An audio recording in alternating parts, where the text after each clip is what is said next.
आज माढा लोकसभा मतदारसंघाच्या निवडणुकीच्या प्रचाराच्या निमित्तानं या देशाचे पंतप्रधान माननीय नरेंद्र मोदी साहेब यांना तिसऱ्यांदा पंतप्रधान करण्यासाठी ज्या दिवशी मोदी साहेबांची पंतप्रधान पदाची शपथविधी चालू असेल त्या क्षणी त्यांच्या बाजूनं बोट वर करण्यासाठी आपल्या माढा मतदारसंघातून रणजितदादा यांना आपल्याला निवडून द्यायचं आहे आणि त्यासाठी आज आपण इतक्या मोठ्या संख्येनं कोळे गावामध्ये उपस्थित आहोत. माननीय खासदार साहेब आहेत, माननीय ज्यांचं आता मार्गदर्शन झालं ते शेतकऱ्यांचे नेते माननीय सदाभाऊ, माननीय शहाजी बापू, माननीय दीपक आबा, माननीय भाऊसाहेब रुपनर साहेब, माननीय संभाजी तात्या, माननीय दादासाहेब लवटे, व्यासपीठावरती अनेक मान्यवर मंडळी, शिवाजीराव घेरडे, अन्य सगळी मान्यवर मंडळी आहेत, देवा माने आहे, राहुल आहे आणि तुम्ही सगळी कोळे गावातल्या लोकांचं काम असं आहे की त्यांच्या अंगातच बंडखोरी जास्त आहे, रक्तात त्यांना गप बसू वाटत नाही. जिथं कोणी मस्तीवाला असला का त्याच्या विरोधात दंडकोट थोपाटतं तर ते कोळे परिसरातली लोक थोपाटतात. त्यांना चैन पडत नाही, त्यांचं वैयक्तिक काहीच काम नसतं. रणजितदादाकडे यातल्या कुणाचंच काही काम नाही. मला वाटतं 99% लोक रणजितदादाला भेटलेलीच नाही त्यातली, पण तरी सुद्धा त्यांना वाटतंय की मोदी साहेबांना तिसऱ्यांदा पंतप्रधान करण्यासाठी माढा लोकसभेमधून आमचा खासदार तिथे गेला पाहिजे, या भावनेपोटी तुम्ही सगळेजण इथे उपस्थित आहात. मित्रांनो, माढा मतदारसंघ लोकसभेची निवडणूक झाल्यापासून राज्यात गाजतोय. पहिल्यांदा जानकर साहेबाच्या तिकिटामुळे गाजला, आता मोहिते तिकडे निघून गेल्यामुळे गाजला. रोज चर्चा चालू आहे माढा लोकसभेमध्ये काय होणार. माढ्यामध्ये एकच धोरण ठरवा, माढा आणि प्रस्थापितांना पाडा, नुसतं पाडा नाही डबरं काढून गाडा, ही घोषणा तुम्ही इथं ठेवा. माढा शरद पवाराच्या बिनबुडाच्या विचाराला गाडा. वातावरण असं झालं की पवार साहेब लोकांच्या का डोक्यात येत नाही मला कळत नाही. 2009ला हाच माणूस माढा मतदारसंघामध्ये आला की हा देशाचा पंतप्रधान होणार आहे, यांना तुम्ही निवडून द्या, माढा लोकसभेची बारामती करायची आहे. शहाजी बापू ही सगळे बरोबर ना होते ना. शहाजी बापू होते, दीपक आबा तर त्यांचे समर्थक होते, आबासाहेब होते. आम्ही तेव्हा जानकर साहेब इकडे निवडणुकीला उभा राहिलो होते तेव्हा आम्ही गावागावात फिरायचो आणि लोक गावातले म्हणायचे की आता पवार साहेब पंतप्रधान होणार आहेत. 2009 ते 2014 पवारांचा किती दौरा झाला या भागात मला सांगा तुम्ही. किती वेळा आलते, काय केलं त्यांनी काम. देशाचे मंत्री होते, कृषी मंत्री होते, काय त्यांनी केलं काम. काही काम केलं नाही. आणि आज मी कुठेतरी वाचलं की या मतदारसंघाचा तुतारीचा उमेदवार म्हणतोय की माढा लोकसभा मतदारसंघातल्या शेतकऱ्याचा स्वाभिमान जपायचा असेल तर पवारांच्या बाजूला गेलं पाहिजे. कोण म्हणतोय उमेदवार. मग 2009 ते 2014 पवारांचे हात कुणी बांधले होते का. इथं पाणी इतकी मोठी वाईट परिस्थिती होती, इथं मुलांच्या हाताला काम नाही, पवारांनी काय केलं. अरे मित्रांनो, शरद पवार नावाचं झाड आता समुद्राच्या बरोबर मध्यावरती आहे आणि ते तिथं डुबणार आहे. आणि आता हे गडी जाऊन त्या समुद्र जहाजामध्ये जाऊन बसलेत. हे बुडणारं जहाज आहे, हे जहाज किनाऱ्याला लागत नाही. 7 मे आता हे 4 जूनला तुम्ही बघा त्या राजकारणाची माती झाली असेल. आज त्यांनी दुसरे स्टेटमेंट केलंय काय, देवेंद्र फडणवीसांच्या नावावरती उमेदवार निवडून येत नाही. कोण म्हणतोय, शरदचंद्र पवार. अरे तो देवेंद्र फडणवीस असा माणूस आहे त्यांच्या नेतृत्वात 2014ला या महाराष्ट्रातल्या लोकांनी 122 आमदार निवडून दिले.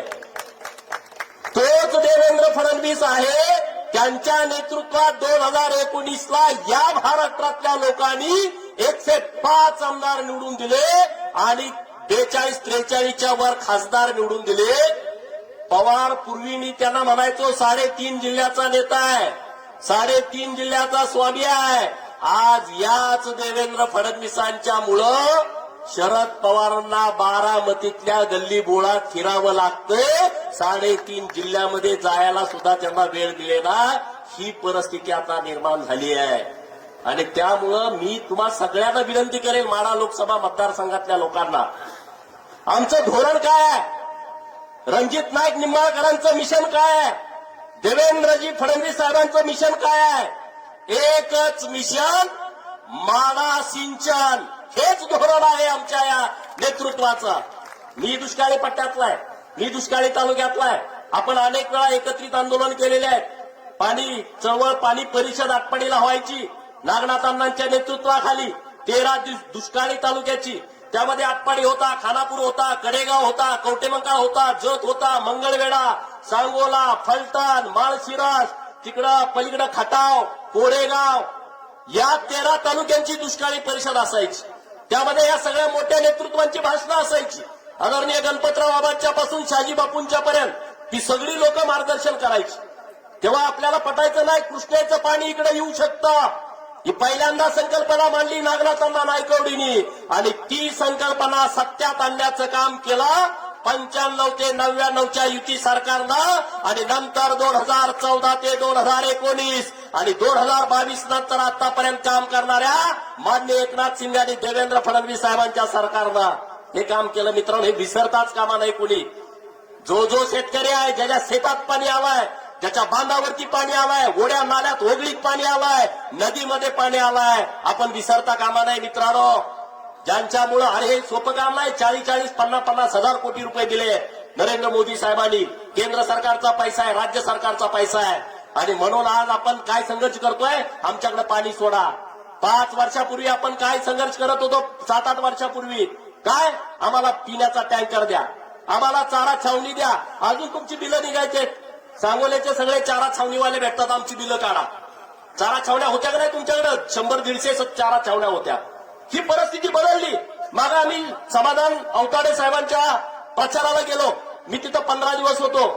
तिथलं 35 गाव आहेत जिथं धनगर समाज बहुल गाव आहे आणि त्या गावातल्या लोकांचं म्हणणं होतं, आमच्या शेतीला पाणी द्या, आम्ही तुम्हाला मतदान देतो. कुणी त्याला पाणी दिलं नाही.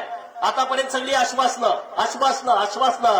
मागच्या 2 महिन्यापूर्वी सरकारनं त्या 35 गावासाठी पाणी योजना मंजूर केली. मित्रांनो, हे सरकारचं काम आहे.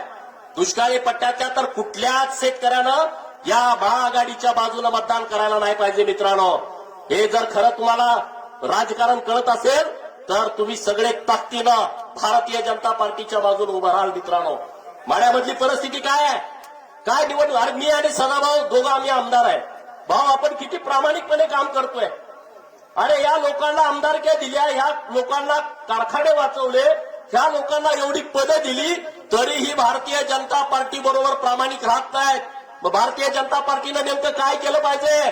अरे रणजित दादा या भागातल्या सिंचनासाठी पैसे आणणारा माणूस आहे, खमक्या माणूस आहे. त्यांचा संपर्क जरा कमी झाला असेल, परंतु त्यांचा नरेंद्र मोदी साहेब आणि अमित शहांच्याकडे संपर्क चांगला आहे आणि तिथंच खरं आपल्या गणित अवलंबून आहे. विकासाचा निधी केंद्रातून आणण्याची धमक या नेतृत्वामध्ये आहे आणि म्हणून तुम्ही सगळे ताकदीने उभा राहा, चिंता करू नका. अरे देशात 400 पारची घोषणा आहे नरेंद्र मोदी साहेबांची. विरोधीमध्ये काय तुम्ही खासदार मतं देऊन काय करणार आहे? तुम्ही वाया घालू नका मतं. विरोधात आता वातावरण असं झालंय, वातावरण तसं झालंय, संविधानाला धोका आहे. त्यांच्या एवढ्या भारी आयडिया असतात ना, एवढी पिल्लं भारी सोडते की संविधान धोक्यात आलंय म्हटलं का मग गावात, अरे संविधान धोक्यात आलंय, संविधान धोक्यात आलंय. मला त्या लोकांना प्रश्न विचारायचा आहे की जेव्हा देश स्वतंत्र झाला तेव्हा संविधानाच्या विरोधात तुम्ही 370 कलम का लागू केला? काश्मीरला तुम्ही काय वेगळं केलं? तेव्हा तुम्ही संविधानाच्या विरोधात नाही का केला? या देशामध्ये शीख, ईसाई, पारसी, बौद्ध आणि नवबौद्ध हे अल्पसंख्याक आहे, पण तरी सुद्धा 20 ते 30% असणाऱ्या मुस्लिम धर्मियाला तुम्ही अल्पसंख्याकाचा दर्जा दिला. हे संविधानाच्या विरोधात नाही का? आरक्षण हे जातीवरती अवलंबून आहे. एससी, एसटी, ओबीसी हे जातीवरती आरक्षण आहे.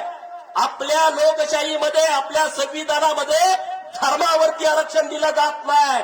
2 दिवसापूर्वी कर्नाटकच्या काँग्रेसच्या सरकारनं धर्मावरती आरक्षण दिलंय. हे संविधानाच्या विरोधात नाही का? अरे दहशतवादी, नक्षलवादी, खलिस्तानी या सगळ्या लोकांना तुम्ही मदत केली आणि अख्खा देश अस्थिर केला. हे संविधानाच्या विरोधामध्ये नाही का? अरे ज्या दहशतवाद्यानं सार्वभौम संसदेवरती हल्ला केला त्याचा जामीन करण्यासाठी तुमचं सरकार असताना पहाटे 3 वाजता सुप्रीम कोर्टाचे दरवाजे उघडले. हे संविधानाच्या विरोधात नाही का? बांगलादेशातून लाखो रोहिंग्या या देशामध्ये आले, त्यांना तुम्ही या देशाचं नागरिकत्व दिलं. हे संविधानाच्या विरोधात नाही. तर उठलं का मला भाजप संविधानाच्या विरोधात आहे. मित्रांनो, नरेंद्र मोदी साहेब हे संविधानाच्या बाजूला ठामपणे उभे आहेत. गावात जर असा कोणी बोलला त्याला पायातला हातात घेऊन जा विचारा. हे तुम्ही केलं पाहिजे मित्रांनो. तर व्हॉट्सअपला येतोय, फेसबुकला येतोय, डोकं हँग होतोय, अरे असं कसं होतं. काही नाही. मागच्या वर्षी 10% आरक्षण जे एससी आणि एसटीला होतं, 10 आरक्षण 10 वर्षाची मुदत गेल्या वर्षी संपली होती बापू. तरी नरेंद्र मोदी साहेबांनी परत 10 वर्षाची मुदतवाढ दिली एससी आणि एसटीच्या आरक्षणाला. त्याचा कोणी विचार करत नाही.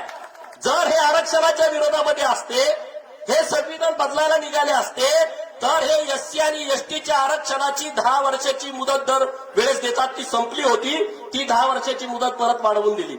याचा काय विचार करत नाही आपण? इथल्या सगळ्या परिसरातल्या धनगर समाजाला माझं आव्हान आहे, कळकळीचं आव्हान आहे. नरेंद्र मोदी आणि देवेंद्र फडणवीसांनी धनगर समाजाचा जो सन्मान केलाय, जो पुण्यश्लोक अहिल्यादेवी होळकरांचा सन्मान केलाय, त्यामुळे या महाराष्ट्रातल्या जो जातीवंत धनगर आहे त्या धनगरांनी भारतीय जनता पार्टीच्या बरोबर राहायला पाहिजे. त्याचं कारण मी तुम्हाला सांगतो मित्रांनो, कारण मी तुम्हाला सांगतो. तुम्ही पाचेगावच्या चौकात जावा, तुम्ही अहिल्यादेवीचा पुतळा लावायला बघा, वाद होतोय की नाही बघा. तुम्ही मी इथलं सांगतो परिस्थिती. तुम्ही हातीच्या तिथं जावा, तिथं तुम्ही ज्या पुलावरती लिहायचा प्रयत्न करा अहिल्यादेवी होळकर चौक, काहीतरी समाजामध्ये तेढ निर्माण होते. अरे इथं लावू नका, तिथं लावू नका, गावात वाद तयार होतो. अरे या राज्यामधला सर्वात मोठा जिल्हा अहमदनगर, त्या अहमदनगरचं नाव बदलून पुण्यश्लोक अहिल्यादेवी नगर करण्याचा निर्णय या सरकारनं घेतला. हा आपला सन्मान आहे का नाही सांगा? आहे की नाही सन्मान? अरे या औरंगाबादचं नाव बदलावं अशी घोषणा 1988 ला हिंदू हृदय सम्राट बाळासाहेब ठाकरेंनी केली. 1988 ते 2022 नाव बदलता आलं नाही. एकनाथ शिंदे आणि देवेंद्र फडणवीस साहेबांच्या नेतृत्वात 2022 ला नाव बदललं मित्रांनो, आणि धर्मवीर छत्रपती संभाजीनगर केलं. आपण तर मागणी 2022 ला केली होती आणि 2023च्या 31 मे ला माननीय मुख्यमंत्री आणि उपमुख्यमंत्री चौंडीला आले होते आणि तिथं त्यांनी मागणी मान्य केली. त्याच्यावरती ते थांबले नाहीत. माग जेव्हा आचारसंहिता लागण्यापूर्वी महाराष्ट्र मंत्रिमंडळाची कॅबिनेट झाली, त्या कॅबिनेटमध्ये अहमदनगरचं नाव बदलून पुण्यश्लोक अहिल्यादेवी नगर करण्याचा कॅबिनेटनं प्रस्ताव मंजूर केला. मित्रांनो, आपला सन्मान नाही? तुम्ही सोलापूर जिल्ह्यात राहता. 2004 ला सोलापूर विद्यापीठ स्थापन झालं. आपली सगळ्यांची मागणी होती, तेव्हा आघाडीचं सरकार होतं की सोलापूर विद्यापीठाला पुण्यश्लोक अहिल्यादेवींचं नाव द्या. पवारांच्या नेतृत्वाखाली आघाडीचं सरकार होतं, त्यांनी ब्रश शब्द सुद्धा काढला नाही. देवेंद्र फडणवीस साहेब मुख्यमंत्री असताना 2019च्या फेब्रुवारी महिन्यामध्ये सोलापूर विद्यापीठाचं नाव बदललं आणि पुण्यश्लोक अहिल्यादेवी होळकर सोलापूर विद्यापीठ हे नाव दिलं. मित्रांनो, कोण आपली बाजू घेत आहे? कोण आपल्या बाजूनं बोलतोय? कोण आपल्या बाजूनं ताकदीनं उभा राहतोय? या महाराष्ट्रातल्या ओबीसींना मोदी घरकुल योजना चालू केली या सरकारनं. गावातला सुतार, लोहार, कुंभार, नाभिक, गावातला लोणारी, गावातली सगळी घटक या लोकांना 12 लाख घरं देण्याचा निर्णय सरकारनं घेतला. मित्रांनो, आज आपण पंतप्रधान आवास मधून जी घरं देतोय, राहिलेल्या लोकांना मोदी आवास मधून घर देऊ शकतो. हे कुणामुळे घडतंय? कारण सरकार आपल्या सगळ्या लोकांना विचारात घेऊन काम करताय. सरकार आपल्या बाजूनं ताकदीनं काम करताय. आणि म्हणून रणजितदादांना आपण सगळे ताकदीनं दिल्लीला पाठवूया. आज शाजी बापू त्यांच्या सोबत आहेत, दीपक आबा राष्ट्रवादी काँग्रेसचे नेते ते त्यांच्या सोबत आहेत. पण मी तुम्हाला सांगोलकरांना विनंती करतो, लोकसभेच्या निवडणुकीकडे आपण दूरदृष्टीनं बघितलं पाहिजे. लोकसभेची निवडणूक हा देशाचा पंतप्रधान ठरवणारी निवडणूक आहे. लोकशाहीमध्ये लोकसभा हे सर्वोच्च मंदिर आहे. आणि नरेंद्र मोदी साहेब नुसत्या देशाचे नेते नाहीत, अखंड जगातले अनेक राष्ट्र म्हणतायत की आमचं नेतृत्व नरेंद्र मोदी साहेबांनी करावं. जगातली राष्ट्र म्हणतायत. आता सदाभाऊनी तुम्हाला सांगितलं, युक्रेन आणि रशियाचं युद्ध सुरू होतं आणि मग तिथून निरोप आला की भारताचे विद्यार्थी अडकलेत, भारताची लोक अडकलेत. मोदी साहेबांनी फोन फिरवला आणि युद्ध बंद. दुपारचे 4 तास युद्ध बंद. ज्याच्या हातामध्ये तिरंगा झेंडा आहे त्याला सोडायची, नाहीतर मग बॉम्ब गोळ्या चालूच होत्या. अरे भारताची पोरं तर आली, पण पाकिस्तानच्या पोरांनी सुद्धा तिरंगा हातामध्ये घेतला आणि आम्ही भारताचे नागरिक आहोत म्हणून ते तिथून निघून आले आणि मोदी साहेबांना धन्यवाद दिलं. मित्रांनो, पाकिस्तानची पोरं सांगतायत की नरेंद्र मोदी साहेबांच्या देशातले आम्ही आहोत आणि आम्ही काय म्हणतोय, राहुल गांधी. राहुल गांधी आहे काय? राहुल गांधी काय? त्यांच्याकडे विचारधारा आहे काय? त्यांच्याकडे काम आहे म्हणजे आम्ही लोकशाही जतन करतो. शरद पवारांचं आणि राहुल गांधीचं काय स्टेटमेंट आहे? नरेंद्र मोदी लोकशाहीच्या विरोधात आहे. नरेंद्र मोदी संविधान बदलणार आहे. हे कोण म्हणतंय? राहुल गांधी आणि शरद पवार. 1998ला राहुल गांधीची मम्मी राष्ट्रीय काँग्रेसची अध्यक्ष झाली. ती 2020 पर्यंत एकटीच अध्यक्ष होती. 1998 ते 2020 22 वर्ष अध्यक्ष बदल नाही. आणि इकडे पवार साहेब 1999 पासून अजितदादांना उचल मागणी करण्यापर्यंत राष्ट्रीय अध्यक्ष तेच होते आणि ते म्हणतायत की लोकशाही धोक्यात येत्या. अरे आम्ही देशामध्ये लोकशाही मानतो आणि पक्षात पण लोकशाही मानतो. लालकृष्ण अडवाणी, नंतर बंडारू लक्ष्मण, कुशाभाऊ ठाकरे, नितीनजी गडकरी, व्यंकय्या नायडू, ही सगळी लोक, अमितभाई शहा, जेपी नड्डा आता अध्यक्ष आहेत, ही सगळी लोक 98 पासून पुढे अध्यक्ष झालेले आहेत. पार्टीमध्ये पण लोकशाही मानतो आम्ही भारतीय जनता पार्टीमध्ये. हे नुसता असा काही प्रकार सुरू नये. आणि म्हणून तुम्हाला माझी विनंती आहे, या पवारांच्या भूलथापाला तुम्ही बळी पडू नका. 9 ते 14 आपण इथली परिस्थिती सगळी बदललेली आहे. दुष्काळी पट्ट्यांचं त्यांना काही देणं घेणं नाही आहे. कुठल्याही दुष्काळी पट्ट्यामध्ये त्यांनी कुठला निधी दिला नाही. आता 7,000 कोटी रुपये आपल्या सरकारनं 109 गावांना दिले. शाजीबापू त्यामध्ये प्रयत्नाला आहेत बघा. 109 गावाला टेंबूमध्ये 7,000 कोटी रुपये दिले. अनेक गावं तुमच्याही तालुक्यातल्या गावांचा अनेक समावेश झालाय. अरे मग आपलं जर जीवन ज्यांच्यामुळे बदलणार असेल, ज्या पार्टीमुळं, ज्या विचारामुळं, तर आपली जबाबदारी आहे ना रणजितदादाच्या पाठीमागं ठामपणे उभं राहणं, त्यांना खासदार म्हणून निवडून देणं. आज हा सगळा माढा मतदारसंघ आहे तो पुरा आपला दुष्काळी पट्टा आहे. काही भागच सुपीक असेल, नाहीतर सगळा पुरा दुष्काळी पट्टा आहे. आणि इकडे काय आमदार खासदारकीचं इकडं एवढं यांना हे लागलेलं आहे, ढवळ लागल्यासारखं. आमदार खासदारकी घरात पाहिजेच, त्याशिवाय यांना जुळत नाही. आणि म्हणून आपण सगळ्या लोकांनी शुद्धपणे विचार करावा. सांगोला मतदारसंघातून क्रांतिकारी मतं ही भारतीय जनता पार्टीच्या महायुतीच्या बाजूने पडली पाहिजे. अरे रामोशी समाजाचं महामंडळ आपल्या सरकारनं केलं. रामोशी समाजाला माझा अपील आहे, अरे आपलं कुणी नाव घेत नव्हतं आणि रामोशी समाज या माढा मतदारसंघामध्ये लाखाच्या संख्येमध्ये आहे. अरे राजे उमाजी नाईकांची जयंती सरकारनं साजरी करावी हे अनेक वर्षापासूनचं आंदोलन होतं. देवेंद्र फडणवीस साहेबांनी राजे उमाजी नाईकांची जयंती सरकारतर्फे साजरी करण्यास सुरू केली. पुण्यश्लोक अहिल्यादेवींची जयंती सरकारनं साजरी करावी अनेक वर्षापासूनची मागणी होती. त्यांनी कधी निर्णय घेतला नाही. माननीय देवेंद्रजींनी निर्णय केला आणि सगळ्या सरकारी कार्यालयामध्ये पुण्यश्लोक अहिल्यादेवींची जयंती साजरी व्हायला लागली. गुरव समाजासाठी महामंडळ, वडार समाजासाठी महामंडळ, लिंगायत समाज या महाराष्ट्रातला एवढा मोठा समाज, या समाजासाठी महामंडळ, हे आपल्या सरकारनं चालू केलंय मित्रांनो. आज 4 पोरं मंत्रालयामध्ये पदाधिकारी म्हणून जाऊन बसतील. ही ताकद भारतीय जनता पार्टीची आहे. सत्तेचं विकेंद्रीकरण करण्याचं धोरण भारतीय जनता पार्टी नेहमी राबवते मित्रांनो. म्हणून माझ्यासारखा कार्यकर्ता विधान परिषदेचा सदस्य झाला की ज्याला तुमच्या सगळ्यांचा आशीर्वाद होता, सगळ्यांचं पाठबळ होतं. ही चेन आहे सगळ्यांची, ही टीम आहे. हे शक्य नाही. सदाभाऊनी सांगितलं तसं आमदार होणं एवढं सोपी गोष्ट आहे आपल्यासारख्या सामान्य फाटक्या लोकांना. देवेंद्र फडणवीस 800 किलोमीटर पडळकरवाडीपासून लांब आहेत. तिथून त्यांनी नजर टाकली माझ्यासारख्या पोरावरती आणि विधान परिषदेचं सदस्य केलं मित्रांनो. मला एकट्याला नाही, जानकर साहेब सदस्य आहेत, राम शिंदे सदस्य आहेत, तिघ सदस्य विधान परिषदेमध्ये. अरे असा कधीच राजकीय वाटा कुठल्या पक्षानं दिला नाही. हे कधीच घडलं नाही. आता महादेव जानकर खासदार म्हणून दिल्लीला जात आहेत. हे कधीच घडलं नाही मित्रांनो. हे पहिल्यांदा घडतंय.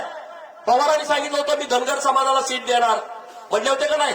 अरे जानकर साहेब नव्हते, मग दुसरे कोणतरी मागत होते ना सीट, त्यांना का नाही दिली? याचा विचार तुम्ही करा.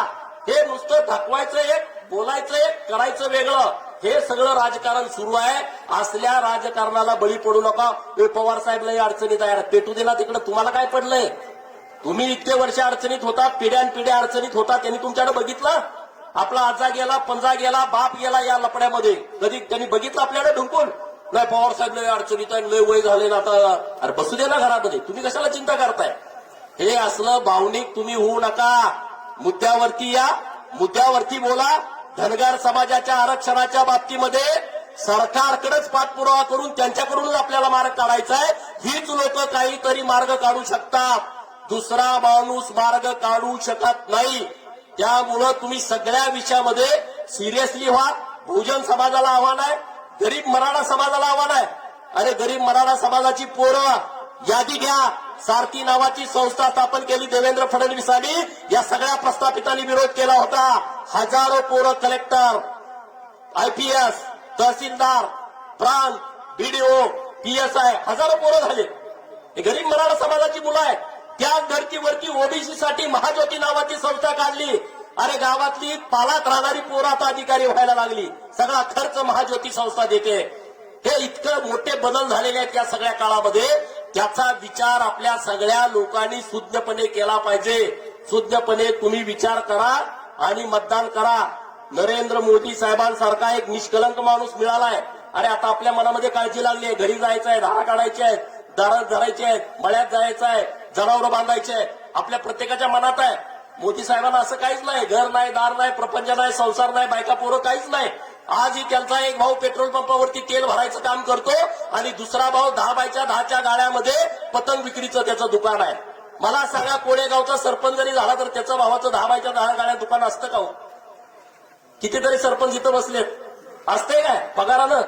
जो माणूस 12 वर्ष गुजरात सारख्या प्रगतशील राज्याचा मुख्यमंत्री आणि भारताचा 10 वर्ष पंतप्रधान आहे, त्यांचा सक्का भाऊ पेट्रोल पंपावरती तेल घालायचं काम करतो पगारावरती. या देशातलं सगळ्यात मोठं राज्य आहे उत्तर प्रदेश. त्या राज्याचे मुख्यमंत्री आहेत योगी आदित्यनाथ. त्यांची सख्खी बहीण एका लाकडाच्या खोक्यामध्ये मंदिराच्या बाहेर फुलं, नारळ, कुंकू, हळद विक्रीचं काम करते. असं कुठल्या पार्टीत घडतं का हो? घडतं का? युट्यूबवरती सर्च करा, लगेच कळतंय. मी तुम्हाला काही चुकीचं सांगत नाही. अशी निष्कलंक माणसं आपल्याला मिळाले.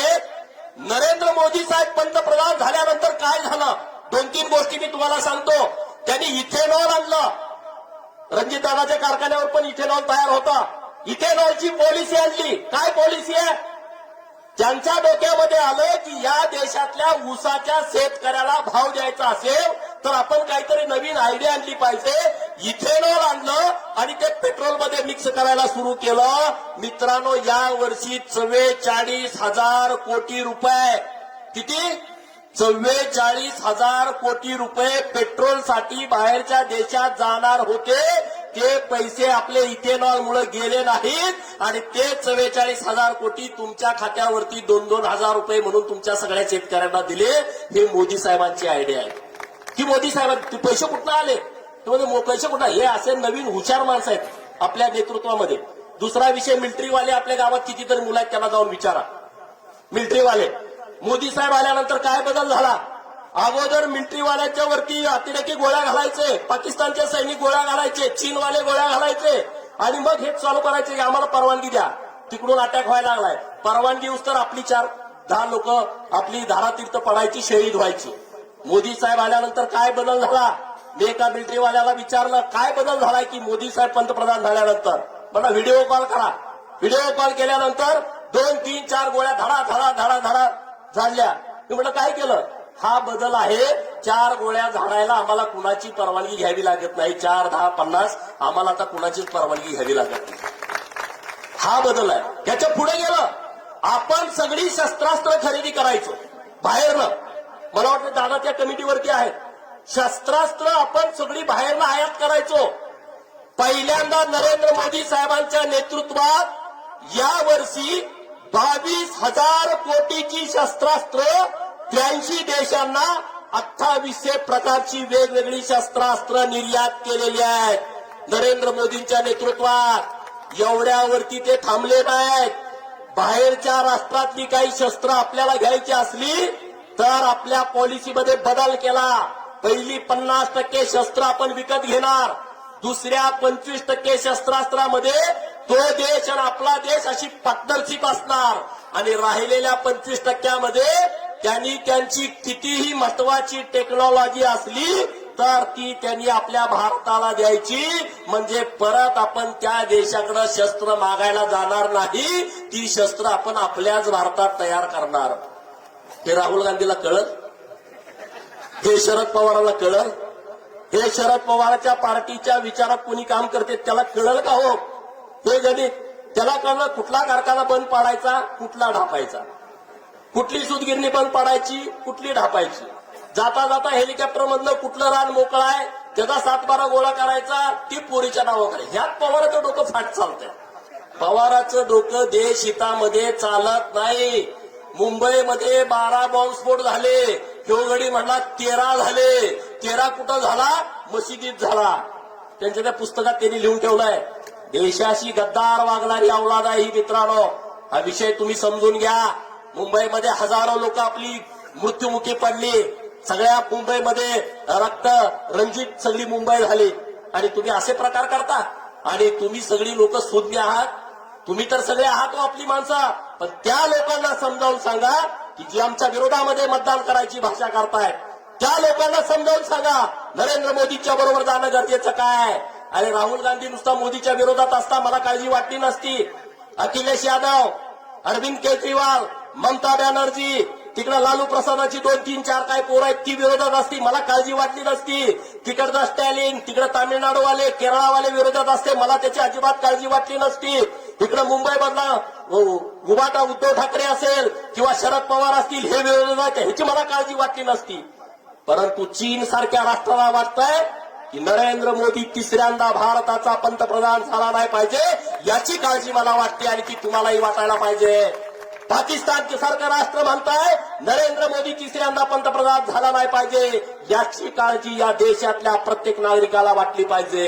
अमेरिकेसारख्या राष्ट्राला वाटते की नरेंद्र मोदी जर तिसऱ्यांदा भारताचे पंतप्रधान झाले तर भारत जगातली सगळ्यात मोठी महासत्ता बनेल. आपल्याला महासत्ता बनवायचा आहे की नाही? भारताला बनवायचं आहे की नाही? आता तुम्ही आम्ही सगळे शेतकरी आहे. कधी पेपरला तुम्ही बातमी वाचली का हो? युरियाचा काळा बाजार झाला.